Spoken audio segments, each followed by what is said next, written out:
시간 우리 주일 아침 주시는 말씀 보겠습니다. 오늘은 우리 대림절 네 번째 주일입니다. 요한복음 1장 9절로 14절입니다. 요한복음 1장 9절로 14절입니다. 우리 교독으로 나누어서 읽고요. 우리 14절 합독하겠습니다. 참빛 곧 세상에 와서 각 사람에게 비추는 빛이 있었나니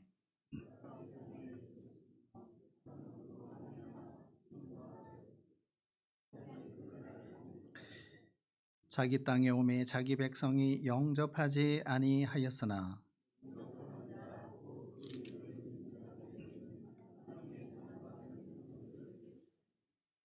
이는 혈통으로나 육정으로나 사람의 뜻으로 나지 아니하고 오직 하나님께로부터 난 자들이니라.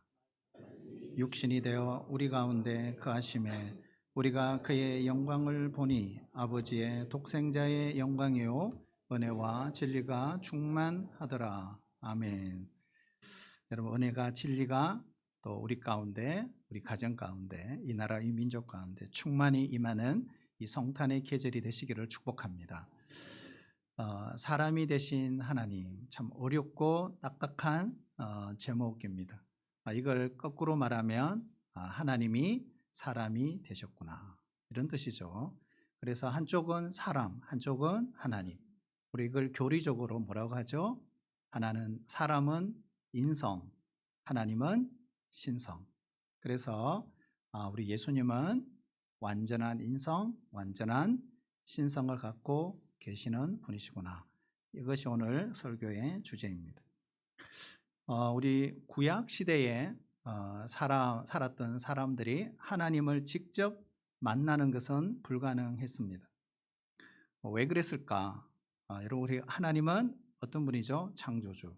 우리 인간은 피조물. 우리 하나님은 영이시죠. 우리 인간은 육을 가진 존재입니다. 우리 하나님은 영원하신 분이에요. 그러나 우리 인간은 유한한 존재입니다. 우리 하나님은 거룩하신 분이라면 우리 인간은 타락한 죄인입니다. 그래서 하나님을 만날 수 없었던 것입니다. 출애굽기 33장 20절 우리 같이 한번 읽어볼까요? 시작. 또 이르시되 네가 내 얼굴을 보지 못하리니 나를 보고 살 자가 없음이니라. 아멘. 자, 누구 이야기죠? 어느 날 모세가 하나님 보고 싶어요, 보여주세요 했을 때 하나님께서 모세에게 하신 말씀입니다. 나를 보고 살 자가 없다. 자, 이사야 6장 5절도 읽어볼까요? 같이 시작. 화로다 나여 망하게 되었도다. 나는 입술이 부정한 사람이요 나는 입술이 부정한 백성 중에 거주하면서 만군의 여호와이신 왕을 배웠음이니라. 아멘. 뭘까요? 나는 죽었다, 이런 말이죠. 하나님의 본체, 하나님의 영광을 볼 수도 없고 보면 죽는다. 이것이 구약의 개념이었습니다. 그러나 특수한 상황이 있어요. 그래서 그 상황에서는 하나님의 영광을 보기도 하고 하나님을 대면한 사람들이 있었습니다. 누굴까요? 예를 들면 창세기 18장 사건입니다. 어느 날 세 사람이 아브라함의 집을 방문했습니다. 그래서 주석을 보면 한 사람은 하나님, 바로 이 두 사람은 하나님을 호위하는 호위천사, 이렇게 해석을 합니다. 문제는 어떻게 하나님이 사람이 되어 아브라함을 방문했지라고 하는 질문입니다. 그러면 아브라함이 환상을 본 것인가? 아브라함이 상상을 한 것인가? 아니면 이 세 사람 다 천사인가? 여러 설이 있습니다. 그러나 창세기 18장 성경을 열어서 읽어보면 그렇지 않다, 생생하게 우리가 알 수가 있어요. 자, 18장 1절 우리 같이 한번 읽어보겠습니다. 시작. 여호와께서 마므레의 상수리 나무들이 있는 곳에서 아브라함에게 나타나시니라. 아멘. 보세요, 정확하죠? 하나님이 아브라함에게 나타났다. 한 사람이 하나님이시라는 걸 알 수 있습니다. 자, 성경 어느 곳에도 천사를 여호와라고 표현한 것은 한 곳도 없습니다. 이런 표현은 있어요. 여호와의 사자 이런 표현은 있지만, 그래서 결국 하나님이 아브라함을 찾아오신 겁니다. 계속해서 18장 8절도 같이 읽어볼까요? 시작. 아브라함이 엉긴 젖과 우유와 하인이 요리한 송아지를 가져다가 그들 앞에 차려놓고 나무 아래 모셨음에 그들이 먹으니라. 자, 이 성경을 읽으면서 질문을 하셔야 돼요. 하나님이 먹었다고? 질문하셔야 되죠. 자, 문제는 영이신 하나님이 어떻게 먹을 수 있지? 하는 거예요. 누가복음 24장을 보시면 부활하신 예수님께서 음식을 잡수신 사건이 성경에 기록하고 있습니다. 구운 생선 한 토막을 드리니 예수님이 받으사 그 앞에서 잡수시더라 그랬어요. 부활하신 몸, 신령한 몸입니다. 그런데 잡수셨다는 거예요. 먹는 흉내를 냈다 그런 게 아니에요. 실제로 잡수신 것입니다. 아브라함이 준비한, 종을 통해 준비한 버트, 우유, 그리고 맛있는 송아지 요리 하나님이 잡수셨습니다. 자, 그렇다면 왜 아브라함을 만나러 가셨을까? 거기는 두 가지 이유가 있습니다. 첫째로 하나님과의 관계 때문입니다. 이사야 41장 8절을 보시면 하나님이 아브라함을 뭐라고 표현하느냐? 나의 벗 아브라함이라고 표현하고 있어요. 역대하 20장 7절에는 주께서 사랑하시는 아브라함 이렇게 되어 있어요. 야고보서 2장 23절에는 아브라함이 하나님의 벗이다 라고 기록을 하고 있어요. 벗, 결국 친구죠. 벗이라는 것은 믿고 사랑하는 사람을 말합니다. 왜 하나님께서 이 아브라함을 벗으로 삼으셨을까? 이유가 뭘까요? 아브라함의 전생애를 보면 이해할 수 있습니다. 아브라함의 절대 믿음, 절대 순종, 절대 헌신 때문입니다. 하라면 하고 떠나라면 떠나고 바치라면 바쳤습니다. 그래서 그는 아브라함의 친구가, 하나님의 친구가 되었고, 하나님은 친구인 아브라함을 어느 날 찾아오신 겁니다. 둘째로 이것이 중요하죠. 하나님이 인간의 몸을 입고 이 세상에 오실 사건을 아브라함의 사건을 통해 우리에게 미리 보여주시기 위한 것입니다. 하나님이 사람의 모습으로 사람을 만나 주신 사건은 성경 어디 봐도 흔치 않습니다. 그런데 창세기 이 18장 사건은 장차 먼 미래에 예수님이 인간의 몸을 입고 이 세상에 오실 사건에 대한 예표, 그림자였다는 것입니다. 하나님이 사람의 몸을 입으시고 사람을 만나러 오신 그 사건을 우리는 절기상 성탄절이라고 하는 것입니다. 창세기 18장은 아브라함을 찾아오신 하나님이라면, 오늘 사도 요한을 통해서 기록한 요한복음 1장은 사람을 만나러 오신 예수님, 이렇게 우리가 설명할 수 있습니다. 그러면 오늘 본문 읽은 내용 가운데 예수는 누구시지? 왜 오셨지? 그리고 사람들의 반응은 어땠지? 하는 걸 요한이 정확하게 기록을 하고 있다는 것.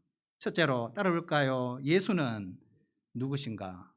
사실 여러분 복음서, 사복음서 전체 주제는 이겁니다. 예수는 누구신가? 그래서 마태가 바라본 예수, 마가가 바라본 예수, 누가가 바라본 예수, 요한이 바라본 예수 다 달랐어요. 한 분 예수지만 달랐어요. 그래서 유대인의 왕으로, 때로는 종으로, 그리고 사람으로, 아니면 하나님으로 오셨다. 이렇게 다 다른 관점에서 본 것입니다. 그러면 요한복음 1장에서 사도 요한은 예수님을 누구라고 표현할 수 있을까? 요한복음 1장 1절 이렇게 시작하죠. 태초에 말씀이 계시니라.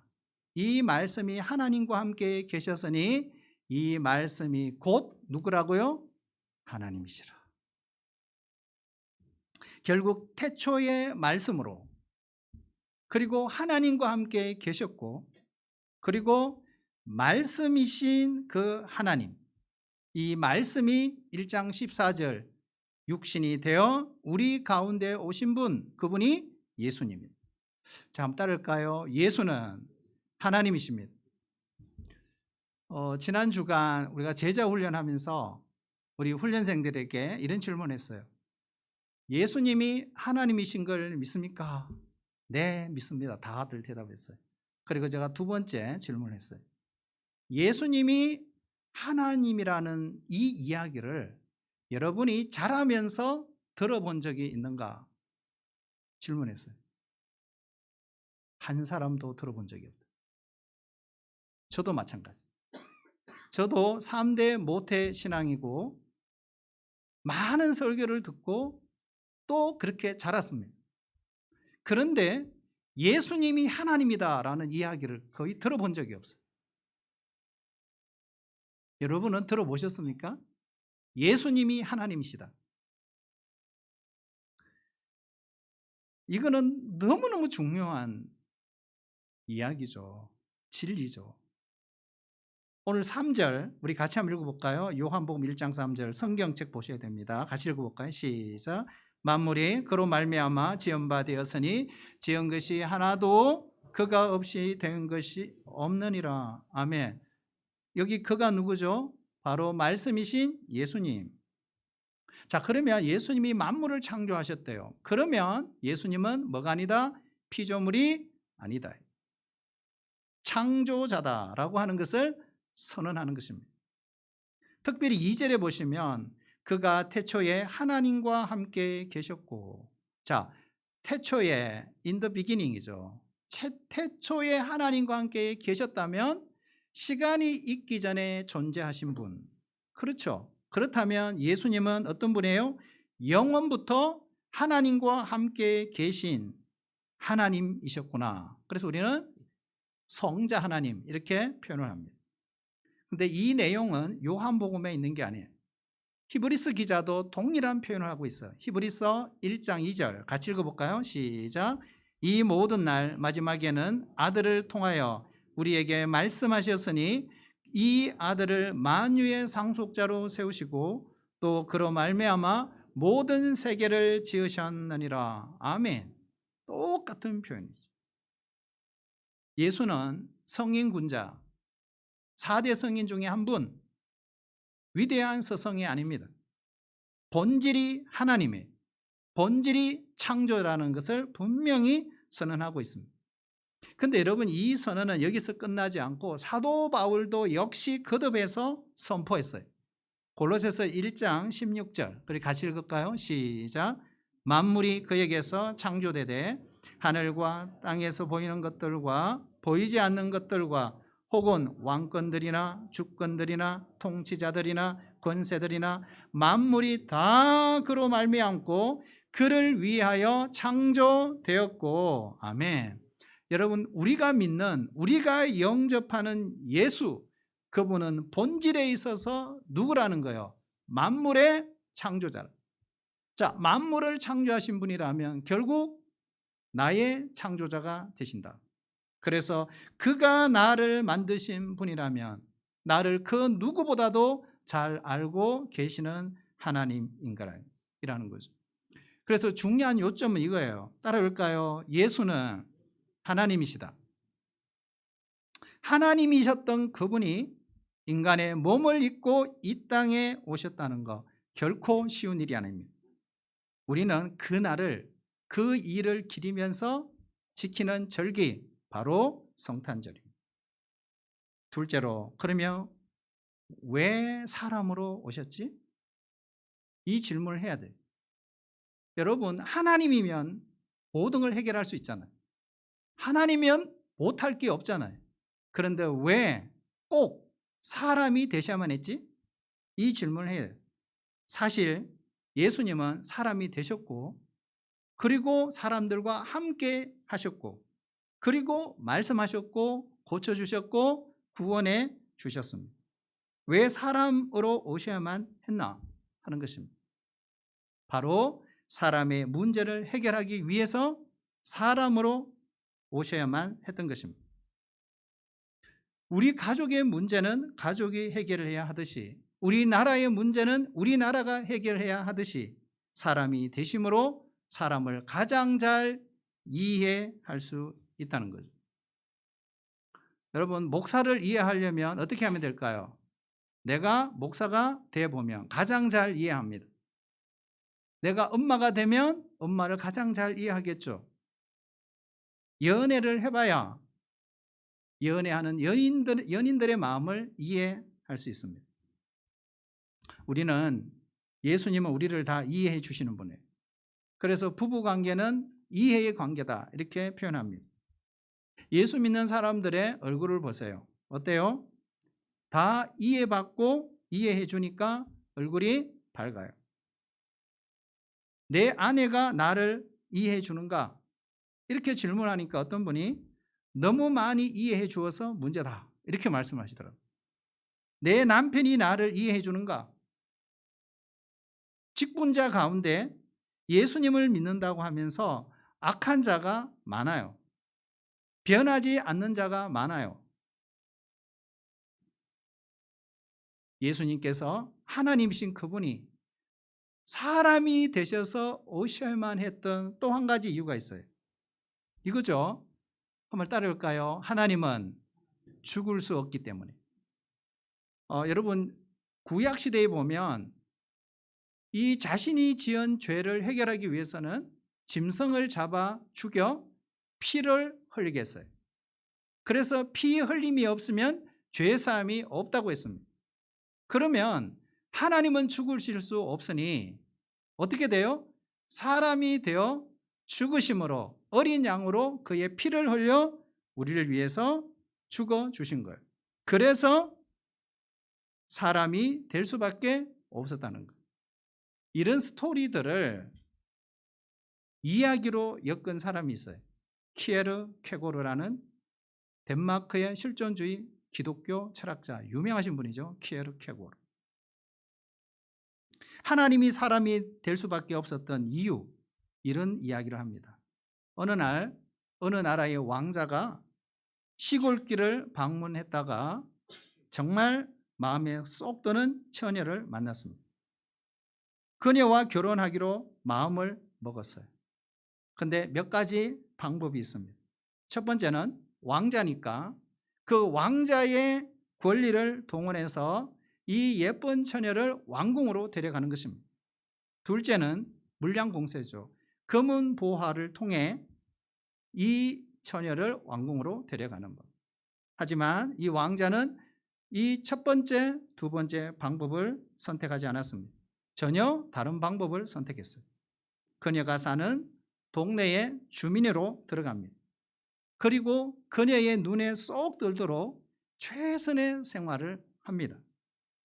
동네 사람이니까 서로 매일 만나고 자주 만나고 이야기하다가 어느 날 사랑에 빠졌고 결국에는 그녀와 결혼하게 되었다는 거예요.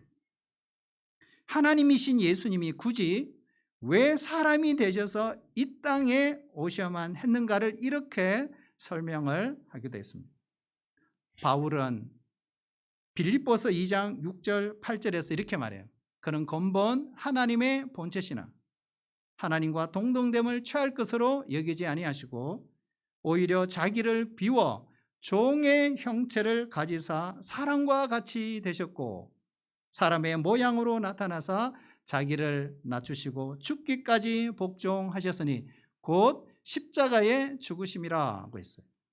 종의 모습으로 오셨고 사람의 모양으로 오셨다라고 했어요. 이 사실을 사도 요한은 요한복음 3장 16절에서 이렇게 표현했어요. 하나님이 세상을 이처럼 사랑하사 독생자를 어떻게 해요? 주셨으니. 하나님이 주셨다. 독생자를. 세상을 위하여. 근데 여기에 보면 주셨다라는 표현이 엄청 중요합니다. 여기 주셨다는 표현은 뭐냐? 어원에 보면 보냈다, 넘겼다, 값을 지불했다 이런 뜻입니다. 결국 하나님은 죽으라고 보내셨고 재판에 넘기셨고 십자가의 죽으심으로 우리의 모든 죄값을 대신해서 지불하게 하셨다는 것. 그래서 사람이 되시고 종이 되시고 십자가에 죽으시고 그 일 때문에 오셨다는 거예요. 그렇다면 사람들의 반응이 어땠을까? 오늘 사도 요한은 첫 번째 성탄절, 최초의 크리스마스 때 사람들의 반응은 두 가지로 나누어졌다라고 선고하고 있습니다. 여러분, 반응이 두 가지라는 건 뭘까요? 선택하라. 두 가지 중에 하나를 선택하라. 이런 뜻이죠. 첫 번째 반응 따라 볼까요? 영접하지 아니했다. 자, 11절 우리 같이 한번 읽어볼까요? 11절요. 시작. 자기 땅에 오매 자기 백성이 영접하지 아니하였으니. 여기 보면 참 기가 막힌 일이잖아요. 내 집에 주인이 왔는데 내 집안 식구들이 나를 영접하지 아니했다. 이런 말입니다. 주인을 거절하는 세상. 그것이 바로 우리가 살아가는 이 어두운 세상입니다. 그러면 왜 사람들이 거절했을까? 이게 중요한 거예요. 왜 거절했을까요? 5절이죠. 5절. 한번 읽어볼까요? 5절요. 시작. 빛이 어둠에 비치되 어둠이 깨닫지 못하더라. 뭐가 중요하죠? 깨닫지 못해서. 그 다음에 10절 읽어볼까요? 시작. 그가 세상에 계셨으며 세상은 그로 말미암아 지은 바 되었으니. 그 다음 중요합니다. 세상이 그를 알지 못하였고. 두 가지입니다. 왜 거절했을까요? 깨닫지 못하고 알지 못했기 때문에. 여러분, 오늘날도 똑같아요. 예수님을 영접하지 않는 이유 뭘까요? 예수가 누군지 깨닫지를 못해서 그런 거예요. 만약에 여러분 예수님이 하나님이시다, 예수님이 창조자다, 예수님이 구원자다, 이 사실을 깨달았다면 예수님을 영접하겠죠. 그렇죠? 근데 깨달아지지를 않는 거예요. 그게 문제죠. 그리고 알지 못했기 때문에. 하나님이다, 창조자다, 구원자다 라는 사실을 거꾸로 알았더라면 어떻게 해요? 거절할 수 있을까요? 거절할 수가 없는 거예요. 그래서 모르는 것이 죄입니다. 우리가 신앙생활에 있어서 영적인 세계에서는 무지가 죄입니다. 예수님을 알지 못하는 게 죄예요. 최초의 크리스마스. 여러분 기억나세요?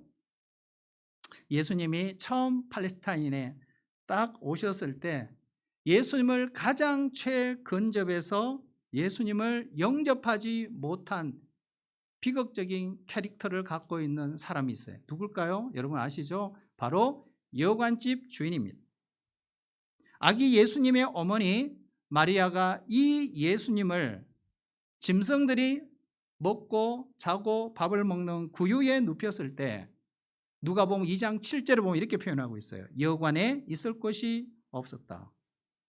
이 여관집 주인이 방금 이 구유에 태어나신 이 아기가 정말 세상을 지으신 창조주, 우리를 구원하기 위해서 오신 구원자, 그분이 우리의 하나님이라는 사실을 알았더라면 어떻게 했어야 마땅했겠습니까? 그러나 그 비극은 오늘날도 계속되고 있습니다. 2000년이 지난 2023년 이 비극, 여러분 여전히 그때만 일어난 일이라고 생각하면 안 된다는 거예요. 여러분의 마음을 두드리시는 예수님을 정말 여러분은 영접하셨습니까? 내 마음의 중심이 아닌 외진 구유에 또 저 구석에 어디든가 예수님을 내팽겨놓고 버려두고 있지는 않습니다. 그러나 여기에 보면 오늘 말씀에 보면 이렇게 거절한 사람들과 반대로 예수님에 대한 또 다른 반응이 있었어요. 그게 바로 12절입니다. 12절을 보시면 그러나가 생략이 되어 있어요. 11절 보면 영접하지 아니하였으나, 자, 이게 무슨 말이냐 하면 당시에 대부분의 사람들이 예수님을 영접하지 아니했으나 그러나 다른 반응을 보인 사람들도 있었다. 바로 이 두 번째 반응이 뭐예요? 영접이죠. 자, 우리 12절 그러나를 넣어서 같이 한번 읽어볼까요? 우리 외울 수도 있죠. 시작. 그러나 영접하는 자, 곧 그 이름을 믿는 자들에게는 하나님의 자녀가 되는 권세를 주셨으니. 아멘. 자, 최초의 크리스마스 때는 대부분의 사람들이 예수님에 대해서 무지했습니다. 그래서 그를 영접하지 아니했습니다. 예를 들면 어떤 사람이 있죠? 당시 로마의 케사르 가이스 황제입니다. 그리고 팔레스틴을 통치했던 헤롯 대왕, 대헤롯이라 그러죠. 심지어 성경의 전문 학자, 대제사장, 서기관들 다 예수님을 영접하지 않았습니다. 이런저런 이유가 있어요. 어떤 사람은 몰라서, 어떤 사람은 자기 자리가 위태로워서 예수님께 그 자리를 내어드리지 않는 겁니다. 어떤 사람은 편견 때문에, 어떤 사람은 자존심 때문에 그를 영접하지 않았습니다. 그러나 영접한 사람들이 있었습니다. 그들은 소수였어요. 당시 사회에서 소외 계층에 속하는 사람들, 그래서 마음이 가난했고 겸손한 사람들, 마음의 문을 열고 아기 예수님께 달려가서 그를 경배했습니다. 누구죠? 바로 베들레헴 지경 밖에 들에서 양떼를 지키던 목자들입니다. 저 멀리 1000km나 넘는 먼 거리에서 동방에서 별을 연구하던 박사들이 그랬습니다. 성전에서 기도하며 구세주의 오심을 기다리던 과부, 누구죠? 안나 할머니, 다 예수님을 구주로 영접을 했습니다. 성도 여러분, 우리가 내일 성탄절이죠. 오늘 대림절 마지막 네 번째 주일입니다. 여러분의 반응 묻고 싶습니다. 그럼 그 아기 예수님에 대해서 여러분 어때요? 거절입니까? 영접입니까? 그러면 그분이 왜 오셨을까? 여러분 왜 오셨을까? 예수님이 스스로 답을 하셨어요. 이걸 자정설교를 하죠. 내가 이 땅에 온 이유, 그걸 스스로 말씀하고 계십니다. 인자가 온 것은 섬김을 받으려 함이 아니라 섬기려 하고 자기 목숨을 많은 사람의 대속물로 주려 함이니라 그랬어요. 인자가 온 것은 잃어버린 자를 찾아 구원하려 함이라. 잃어버린 자. 무엇을 잃어버렸을까요? 삶의 참된 의미를 잃어버리고 생명을 잃어버리고 하나님을 잃어버리고 영생을 잃어버리고 기쁨을 잃어버리고 위로를 잃어버리고 건강을 잃어버린 자를 말하는 것입니다. 그런데 찾아왔다 그랬어요. 찾아왔다 그들을. 그러면 인간이 하나님을 찾아 나서는 것이 아니구나. 하나님이 사람을 찾아오신 것. 이것이 바로 뭐예요? 성탄절이. 이것이 기독교입니다.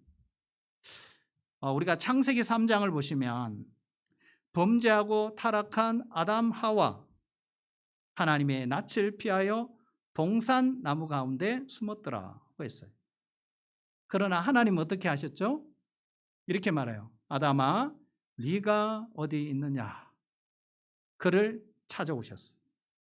사람은 죄짓고 도망가고 숨고 하지만 하나님은 계속 우리를 찾아오시는 분입니다. 그분은 성기로 왔고 잃어버린 차자를 찾으러 왔고 십자가에 죽으시고 죄인을 구원하러 왔습니다. 사람을 만나러 왔습니다. 사람을 찾으러 왔습니다. 사람을 구원하러 오셨습니다. 그날이 성탄절입니다. 자, 그렇다면 우리가 그분에게 어떻게 해야 될까? 이게 중요하죠. 여러분, 누구를 만나러 오셨다고요? 누구 때문에 오셨다고요? 누구를 구원하러 오셨다고요? 바로 나를 위해 오셨고, 나를 섬기러 오셨고, 나를 찾으러 오셨고, 나를 구원하러 오셨다는 거예요. 그러면 내가 해야 될 일이 뭘까? 뭘까, 여러분? 첫째로 따라올까요? 그분을 믿으셔야 합니다. 여러분, 과학과 신앙은 차이가 있습니다. 과학은 알고 믿어요. 하지만 신앙은 믿고 아는 겁니다. 그러므로 신앙은 탐구의 세계가 아니에요. 지식의 세계가 아니에요. 믿음으로 아는 세계, 믿음으로 걸어가는 세계가 바로 신앙의 세계입니다. 그래서 신앙은 이런 거예요. 나는 안다라고 말하지 않습니다. 나는 믿는다라고 고백하는 거예요. 어느 날 예수님이 3년 제자 훈련 다 마치고 가이사랴 빌립보에서 판신전, 로마의 모든 신전이 몰려있는 그 판신전 앞에서 제자들에게, 특히 베드로에게 질문을 해요. 베드로야, 너는 나를 누구라고 하느냐? 이게 무슨 말일까요? 내가 누구냐? 내가 누구라고 믿느냐? 이 질문을 했어요. 그때 베드로가 하는 말이 뭐죠? 주는 그리스도시요 살아계신 하나님의 아들입니다라고 고백을 했어요. 도마는 나의 주, 나의 하나님이라고 고백했습니다. 결국 이 믿음과 고백이 필요한 것입니다. 신앙 고백은 너, 우리 이게 안 됩니다. 신앙 고백은 나라야 합니다. 그래서 나의 주, 나의 하나님, 나의 구주, 나의 주님, 나의 생명, 나의 구원, 나의 반석인 것입니다. 그래서 우리가 시편을 읽어보면 다윗이 늘 그랬습니다. 하나님을 표현할 때 우리라는 표현을 한 번도 쓰지 않습니다. 다윗은 전체 다 다윗을 통해서 그가 고백할 때 뭐라고 고백하죠? 나의 힘이 되신 나의 하나님, 나의 반석, 나의 산성, 나의 구원, 나의 뿔, 나의 생명이라고 고백했습니다. 여러분, 우리 주님이 나의 주, 나의 하나님이 되시기를 축복합니다. 둘째로 따를까요? 그분의 가르침을 따라야 합니다. 사실 우리 복음서를 우리가 읽고 또 공부를 해도 예수님의 가르침을 한마디로 요약하는 거 참 어렵습니다. 솔직히 말해서 어떤 사람도 예수님의 가르침대로 산다는 건 어떤 의미 와서는 불가능한 일일 수도 있습니다. 우리가 잘 아는 바울과 같은 영적인 거장도 이렇게 표현하잖아요. 내 몸을 쳐 복종시킨다. 심지어 나는 날마다 죽는다. 이런 표현을 하고 있습니다. 왜 그럴까요? 왜 이런 표현을 할까요? 믿음 생활이 내 마음대로 안 되구나. 이걸 안다는 거예요. 그래서 우리는 날마다 나 자신과 치열하게 싸우는 거예요. 여러분, 운동선수들 보세요. 먹고 싶은 거 다 먹고 즐기고 싶은 거 다 즐기고 하고 싶은 거 다 하지 않습니다. 날마다 그런 걸 중단하죠. 그리고 계속해서 자기 관리, 자기 체력 관리에 끊임없이 하듯이 신앙생활도 쉬지 않고 중단해서는 안 된다. 우리 그 세계적인 높이뛰기 선수가 있죠. 누구죠? 세계 1위, 2위. 요즘 1위인 것 같은데 우상혁 선수. 근데 여러분, 어떤 프로에 나와서 자기를 소개하고 이야기를 하는 거 보니까요, 시즌이 끝나고 일주일 쉬는 시간 먹고 싶은 거 다 먹더라고요. 그런데 엄청 먹어요. 뭐 피자도 먹고 찐빵도 먹고 라면도 끓여 먹고 막 몇 가지를 한꺼번에 그래요. 근데 시즌이 딱 되면 어떻게 해요? 이걸 다 끊습니다. 왜요? 자기 관리를 위해서. 그렇게 하는 거예요. 그래서 여러분, 우리 믿음 생활도 결코 쉬거나 중단하면 안 된다. 신앙생활에 참 핑계가 많으면 안 돼요. 이래서 안 되고 저래서 안 되고 누구 때문에 안 되고 무엇 때문에 힘들고, 우리가 핑계 대려면요 수십 가지가 넘을 겁니다. 그러나 예수님 때문에 살아야 하고, 예수님 때문에 열심히 해야 하고, 예수님 때문에 참고 인내해야 하고, 예수님 때문에 섬겨야 합니다. 예수님 때문에 바로 믿고 예수님 때문에 바로 살아야 하는 것입니다. 한 해를 돌아보면서 제가 참 감사하고 정말 갈 때마다 기분 좋은 곳이 있습니다. 바로 새롭게 리모델링한 목양실, 청소년부실, 교회, 식당 갈 때마다 늘 좋아요. 그리고 외부 목사님들 오면 투어를 합니다. 야, 멋진 리모델링이다.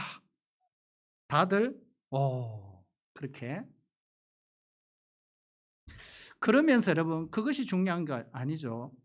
내 신앙생활에, 내 교회 생활에 리모델링 해야 될 부분이 있을까 없을까, 그 생각을 하게 됐습니다. 건물 리모델링만으로 만족해야 할까? 난 고칠 게 없어. 내 집은 새 집이야. 이런 분도 있을 수 있겠죠. 이런 분은 계속 관리를 잘 하셔야 합니다. 아무리 새 집이라도 관리를 잘 하지 않으면 헌 집이 될 수밖에 없습니다. 그러나 나는 이것은 꼭 고쳐야 돼. 이것이 문제야. 그런 생각이 떠오르는 분이 있다면 반드시 그 부분을 고치면 되는 것입니다. 고쳐야 할 것, 바꿔야 할 것, 리모델링 해야 할 것은 나만이 압니다. 나 자신이 정확하게 압니다. 그리고 우리 주님만 아시죠. 단 한 가지라도 떠오른다면 미루지 마시고 여러분 꼭 리모델링 할 수 있기를 축복합니다. 그것이 바로 믿고 그의 교훈대로 살아가고 말씀대로 살아가는 사람입니다. 세 번째 마지막 따를까요? 최선을 다해야 합니다. 하나님이신 그분이 사람이 되어 이 땅에 오실 때도 최선을 다했습니다. 하늘 영광 보좌 다 버리시고 오셨어요. 그분의 은혜를 우리가 받고 그분을 영접하고 살아가는 우리들이라면, 그걸 안다면 우리도 최선을 다해서 인생을 살아야 합니다. 하나님은 우리 모두에게 일을 주셨고 일터를 주셨습니다. 가정도 일터고 가게도 일터고 사무실도 일터고 사업장도 일터고 교회도 하나님 주신 일터입니다. 그러므로 하나님의 일터를 소홀히 하지 말아야 합니다. 교회를 위해서 내가 할 수 있는 일이 무엇일까? 교회에서 내가 필요한 일이 무엇일까? 크든 작든 그 일에 최선을 다해야 합니다. 여러분, 그 TV에 보면 나는 자연인이다. 저도 좋아합니다. 저도 자연 속으로 들어가고 싶어요. 그런 거 보면. 나는 자연인이다. 근데 장세순이라는 분이 그 출연을 했어요. 유명하신 분이에요. 이분이 왜 그거 들어가서 알지? 미국 워싱턴 주립대학 축산학과 동물 심리학 전공을 했어요. 미 8군 부사령관까지 했어요. 태권도 8단, 유도 6단, 검도 2단, 합기도 6단, 권투 3년, 만능 스포츠맨. 그가 산속에 어느 날 들어가서 온갖 동물들을 키우며 지금도 살고 있습니다. 근데 그 찾아가서 그와 MC하고 막 대화를 하는데 그 대화의 내용이 참 명언이에요, 명언. 죽을 때를 기다리지 말고 죽을 때까지 일해야 한다. 저 해가 오늘도 나를 위해 뜨는구나 라고 보고 하루를 시작한다. 내가 할 수 있는 데까지, 숨 쉬는 날까지 나는 일한다. 일은 죽어야 끝난다. 정말 어록집에 실릴 만큼의 좋은 말들을 그냥 인터뷰하면서 막 쏟아내시더라고요. 할 수 있는 일에, 맡은 일에 최선을 다해야 되겠구나, 이런 생각을 했어요. 우리가 헬라어에 보면 충성이라는 단어가 있고 믿음이라는 단어가 있습니다. 그런데 믿음과 충성은 어원이 똑같아요. 피스티스. 무슨 말입니까? 믿음이 있으면 충성하게 되고 충성하는 사람은 다 믿음이 있는 사람들이다, 이런 말입니다. 결과는 내가 평가하는 것이 아니에요. 하나님이 평가하실 것이다. 내가 할 일은 맡은 일에 최선을 다하는 것이다. 그것이 큰 일이냐 작은 일이냐 문제가 되지 않는다. 최선을 다하느냐 하지 않느냐가 중요하다. 성도 여러분, 예수님이 누구십니까? 왜 예수님이 오셨습니까? 오셔서 무엇을 했습니까? 우리에게 무엇을 명령하셨습니까? 나는 어떻게 해야 할까요? 오늘 이 말씀을 통해 우리가 짧지만 말씀을 서로 나눠봤습니다. 우리가 매일 거울 앞에 서서 나를 보듯이 우리는 매일 말씀 앞에 서서 나를 들여다보아야 합니다. 그리고 무엇을 고쳐야 할까? 무엇을 바로잡아야 할까? 무엇을 보완해야 할까? 돌아봐야 합니다. 이 연말 한 사람도 빠지지 마시고 나 하나를 반드시 리모델링 할 수 있기를 축복합니다. 사람이 되신 하나님, 나를 만나러 오신 주님 환영합니다. 저도 주님처럼 잘 살겠습니다. 잘 하겠습니다. 이것이 우리의 고백이 되시기를 축복합니다. 하나님 아버지, 그렇습니다. 성탄을 앞둔 우리 모든 성도들이 이 말씀 앞에 다시 한번 서서 하나님이신 그분이 영광 보좌 다 버리시고 사람이 되셔서 우리를 찾아오셨고 우리를 만나 주셨고 우리를 구원하셨습니다. 그렇다면 그분을 나의 주, 나의 하나님으로 영접합니다. 그리고 나도 하나님처럼, 주님처럼 최선을 다해서 살겠습니다. 예수님의 이름으로 기도하옵나이다. 아멘.